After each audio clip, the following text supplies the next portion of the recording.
Buenas tardes, soy Elka Tarnowska y este es mi blog sobre la guerra de Rusia contra Ucrania y la inminente victoria ucraniana. Os pido un like, una suscripción, yo quiero llegar al 18.000. Por favor, falta 150 suscripciones. Bueno, ya sabéis que en este canal yo solo doy las noticias necesarias y no abuso de vuestro tiempo. Así que por favor, suscríbanse. Y también os pido un comentario y una pregunta para la sesión de respuestas del domingo. A ver, hoy celebramos un pequeño evento que es el vídeo número 1000. Así que gracias a todos vosotros, gracias por seguirme, estar aquí. Yo sé que mucha gente me sigue desde los primeros vídeos y hasta hoy.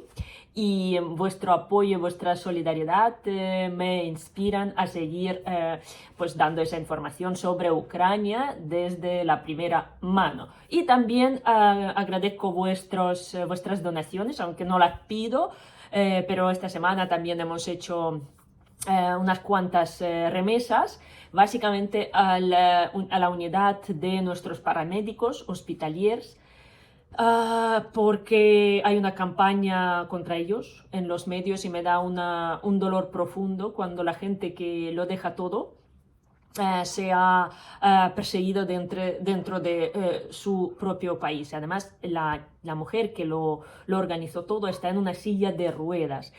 Y el esfuerzo, porque yo estuve en esa brigada de paramédicos, yo vi sus instalaciones, vi la dedicación del trabajo que tenían, así que no tengo ninguna duda de su dedicación y honestidad en el trabajo. Así que, seguimos.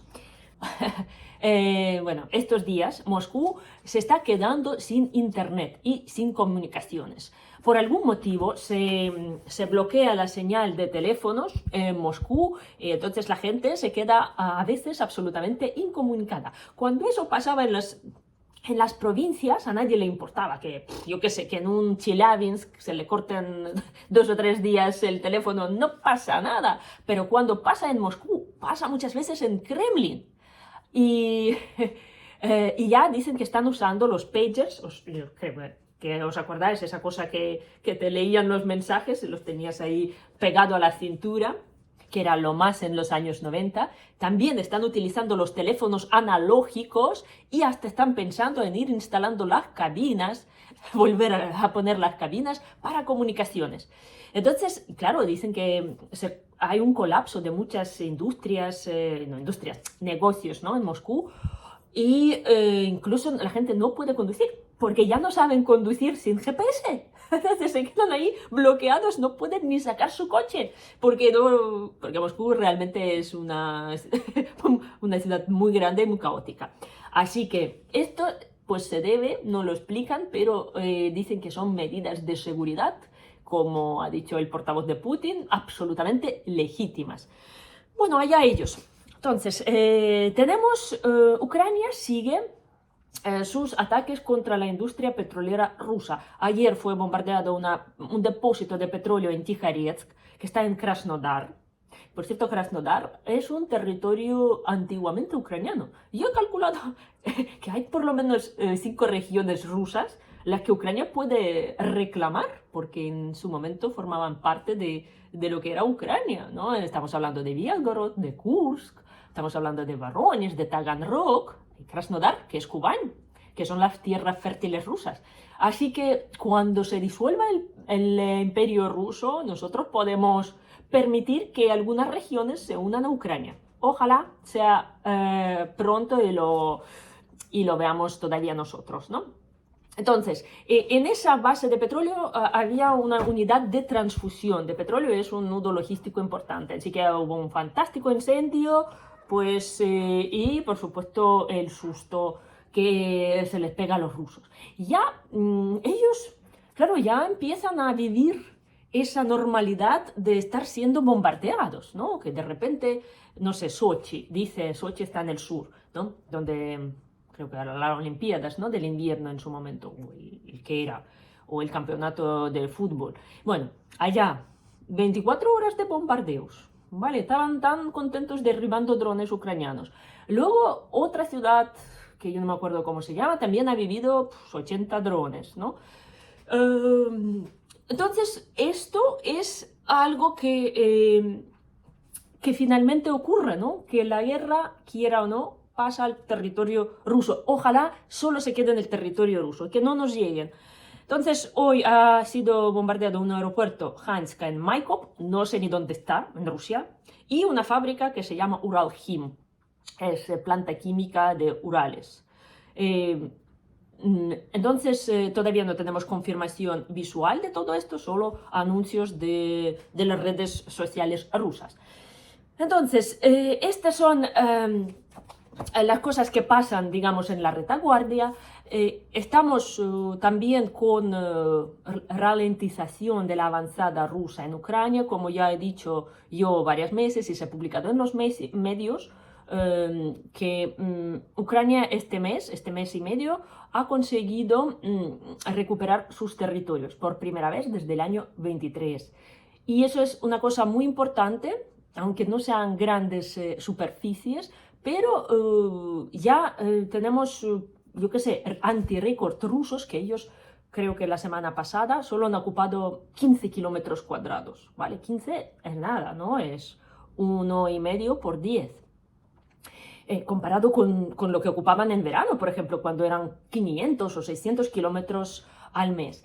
Así que Rusia está preparando con todo esto, están ralentizándose, pero están preparando una posible ofensiva en primavera-verano, porque dicen que van trayendo algunos sistemas de artillería, los que les quedan para la línea de frente, intentan reorganizar las tropas.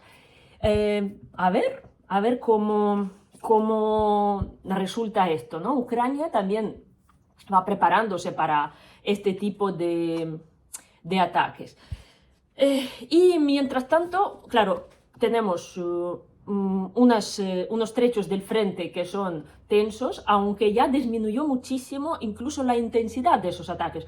Si os acordáis, yo qué sé, en otoño, en Pokrovsk podíamos tener 70 o 80 ataques diarios, ¿vale? Ahora son varias al día. Y claro, esto todavía no es algo definitivo, pero al menos nos podemos alegrar un poco de que esto suceda, porque antes era imposible, ¿no? Rusia siempre avanzaba, siempre atacaba y ahora están como un poquito ahogándose. Entonces, pero claro, ellos a nosotros nos siguen bombardeando, se atacan básicamente las infraestructuras. Ayer hubo un ataque a la infraestructura ferroviaria de Sumy y Mykolaiv. Yo voy a dejar aquí un enlace a un artículo que traduje para Tribunal para Putin, que Rusia ataca la infraestructura ferroviaria ucraniana desde, creo que el mes de diciembre. Entonces quiere causar un colapso de trenes. Y claro, nosotros ya tenemos que hasta instalar en cada locomotora posiblemente hasta algunas estaciones de supresión de la señal de drones o de defensa radioelectrónica. En eso están trabajando nuestros especialistas ahora. Entonces hubo un ataque a la región de Chernihiv, la ciudad Novgorod-Siversky, donde destruyeron un edificio histórico que era una biblioteca.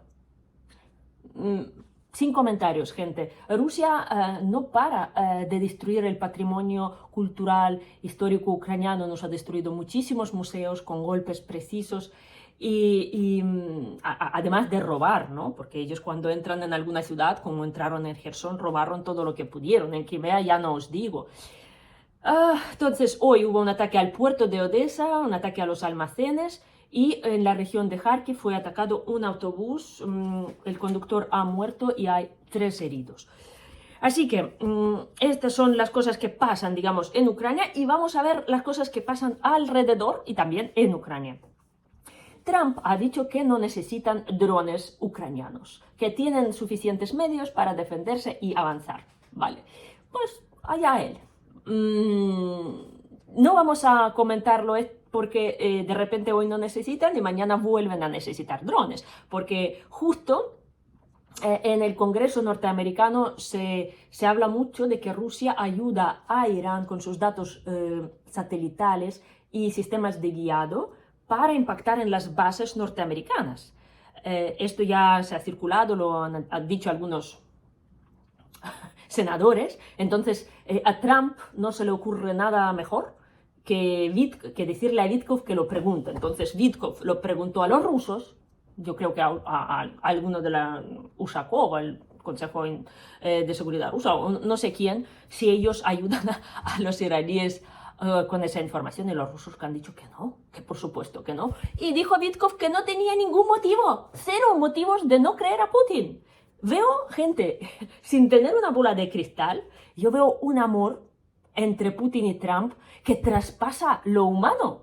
La última vez que me puedo acordar de este amor, porque si de repente Trump realmente empezó esa guerra, bueno, quiero pensar que no, pero para desestabilizar el mercado petrolero y ayudar a Rusia a salir de las sanciones, a salir a la luz, a que el mundo de repente diga, bueno, Rusia nos va a rescatar de esa terrible situación de déficit. Vale, esto ya ha pasado en el no sé qué milenio antes de nuestra era, con Troya. Ese amor solo se supo una vez, cuando mandaron a conquistar una ciudad por una mujer. Pero esta vez Trump manda una guerra para ayudar a su amor Putin. ¡Ay, gente! Eso es terrible. Entonces, espero que la presión que tenga Trump, incluso por la posible muerte de la tripulación de un avión norteamericano derribado hoy, sea realmente importante, ¿no? Para que él no se olvide que Rusia es un enemigo y que a nadie en el mundo favorece este tipo de resurrección del Drácula, porque justo quitaron las sanciones al petróleo ruso que ya está cargado en los barcos, ¿no? Por 30 días. Estamos hablando del petróleo que fue vendido, porque se vende en cuanto se carga el barco, con los precios todavía bajos, pero que está ilegalmente navegando. Ahora con este permiso navega, digamos, legalmente, y puede llegar a su destinatario. Así que eso supone 150 millones diarios para financiar la guerra rusa contra Ucrania. Espero que no sobrepase estos 30 días. Mientras tanto, por ejemplo, Suecia para un petrolero ruso que estaba así medio sospechoso. Así que Europa, por un lado, no sigue esa onda norteamericana. Claro, la situación es complicada, entendemos los motivos, por un lado, de Trump, pero es algo que nos desespera mucho, ¿no? Porque ese intento generalizado de blanquear a Rusia y de darle recursos, dinero y presencia significa que la guerra, por lo menos en Ucrania, se va a alargar a no sabemos cuánto, ¿no? Porque por un lado Ucrania destruye esa industria petrolera y por otro lado le estamos abriendo puertas. No puede ser, no se puede absorber y mamar al mismo tiempo. Yo no sé si a vosotros os hacen gracia las mismas cosas que a mí, pero a mí realmente me sorprende cómo es posible que en el siglo XXI se haga esto. Se haga una representación de Jamenei y se le dé besitos. Le pega una cara en el cartón y le den besitos para jurarle la lealtad. Además dicen que está ahí medio recortado, algunos dicen que tiene las piernas amputadas, otros dicen que tiene media cara dañada, otros dicen que está ya con su papá. Y estos siguiendo su adoración. Gente, eso no es normal para un ser humano en el siglo XXI. Y mientras tanto, claro, Irak resiste y hace daño allá donde puede. Fue bombardeada la base francesa ayer en Irak, ¿no? Y hay un muerto y 6 heridos. Hoy, por cierto, Zelensky estuvo con Macron, pues hablando de la situación corriente y buscando el apoyo de Francia, que Francia le ha dicho que sí, que nos van a apoyar allá donde pueden. De Kiev está contando una cosa curiosa, que los hoteles más caros ucranianos están llenos de la gente del Oriente Próximo, que parece un mercadillo oriental, un bazar de estos, intentando comprar drones, ¿vale? Y yo no lo sé, como no estoy aquí no puedo comprobarlo, pero me lo creo, claro, porque hay una especie de de pánico y toda la gente esta que tiene pasta por un tubo ha venido ahí y vamos a ver qué nos llevamos para derribar los drones Shaheds ya. No va a ser tan fácil, ¿no? No es llevar un dron y ya derribar, eso necesita preparación, eso necesita inteligencia artificial, pues tecnologías, etc. Pero el caso es que sí que se confirman algunas cosas, por ejemplo, la mayor petrolera del mundo de la Arabia Saudita, Saudi Aramco, ha anunciado que quiere comprar drones ucranianos. Incluso está negociando con dos empresas ucranianas, Skyfall y Wild Hornets. Hornets es es una especie de abejorro que vive en el bosque y que pica muy fuerte, ¿no? Y puede hasta ser mortal su picadura. Voy a mirar cómo se llama en español porque se me escapa esa palabra. Y también de la empresa que hace medios de defensa radioelectrónica para suprimir la señal de los drones y neutralizarlos, que se llama Phantom Defense. Entonces han venido los sauditas a ver qué pueden llevarse. Claro, es un momento un poquito complicado para Ucrania porque tenemos que mostrar nuestra utilidad al mundo, compartir ciertas tecnologías, pero también preservar algo que luego vamos a explotar durante muchos años, ¿no? Porque todo lo que Ucrania ha creado en tiempos de emergencia, toda esa infraestructura, porque no es solo hacer un dron, es hacer un dron, ir modernizándolo todas las semanas, porque nuestros productores de drones están en contacto directo con militares. Ellos saben perfectamente las necesidades del momento. Entonces es una simbiosis y también nuestros programadores lo integran en nuestros programas de software. De hecho, la estadística de drones interceptores es curiosa porque ellos empezaron a utilizarse y derribaban al principio solo 5% de los Shaheds, ¿vale? No era tanto. Ahora en algunos lugares son 35%, ¿vale? Porque eso lo están monitorando la cantidad de los Shaheds que entran y la cantidad que ya llegan, digamos, a los marcos donde están ya nuestros sistemas antiaéreos tradicionales, que son entre aviones hasta grupos móviles. Entonces, una cosita que yo también quería comentar es la Bienale en Venecia.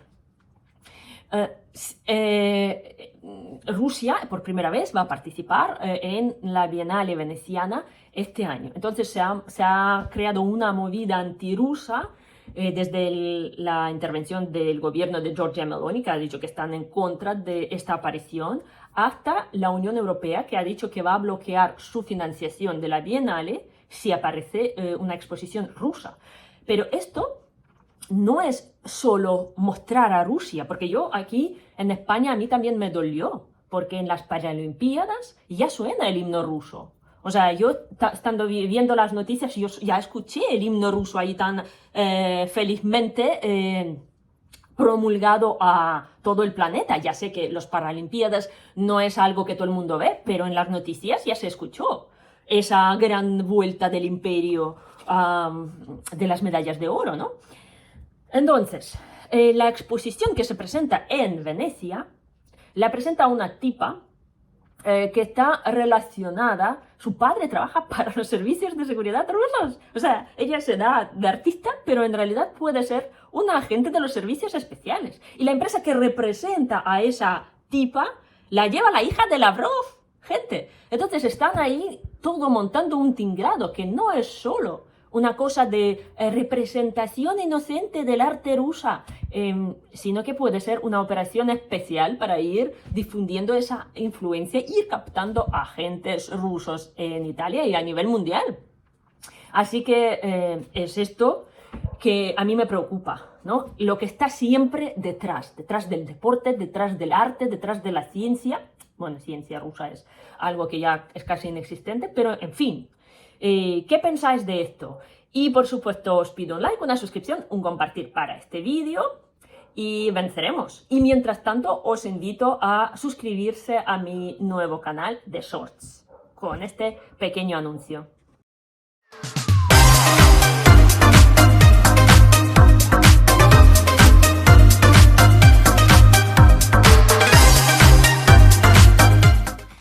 Bienvenidos amigos, soy Olga Tarnowska y este es mi nuevo canal sobre la guerra en Ucrania, pero en el formato de Shorts, porque yo tengo un canal principal de noticias sobre esta guerra hechas desde Ucrania por una ucraniana y ahora quiero hacer un formato un poquito diferente para que YouTube no los confunda. Así que este va a ser un canal de Shorts, de noticias breves, más divertidas y más específicas sobre la guerra de Rusia contra Ucrania y por supuesto sobre nuestra victoria inminente. Así que os invito a suscribirse a este canal y disfrutar de los vídeos que vamos poniendo.